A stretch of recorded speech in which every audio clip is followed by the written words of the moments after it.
自1960年代填海建成以嚟，偉業街一路見證香港工業嘅輝煌歲月，如今更蛻變為貫通觀塘與九龍灣嘅多元化商貿動脈。呢度唔單止承載住製造業嘅光輝歷史，更喺近年政策推動與城市更新中，展現出前所未有嘅發展活力。偉業街沿線匯聚多種建築類型，包括多棟具改造潛力嘅工業大廈，如兆富工廠大廈同德士大廈，到港鐵總部大樓、宏利金融中心等甲級商廈，再到德福廣場同埋觀塘碼頭廣場等零售熱點，配合綠化空間同完善公共設施，形成一個工作、生活與休閒無縫連接嘅優質街區。喺起動九龍東同活化工廈政策嘅推動之下，偉業街正迎來華麗轉身。例如 MG162 項目成功實踐工廈活化 2.0， 將整棟工業大廈轉型為融合藝術與商業嘅創意地標。而偉業街201同203號已獲批重建為34層高嘅酒店，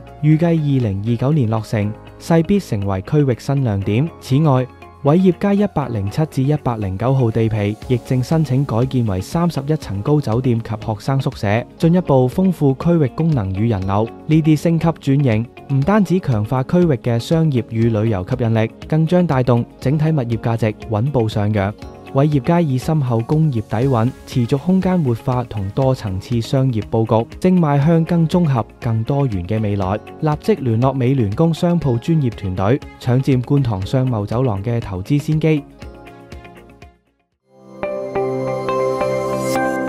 記得 like 我哋條片，訂閱我哋美聯工商鋪 channel，同埋分享俾你身邊嘅朋友啦。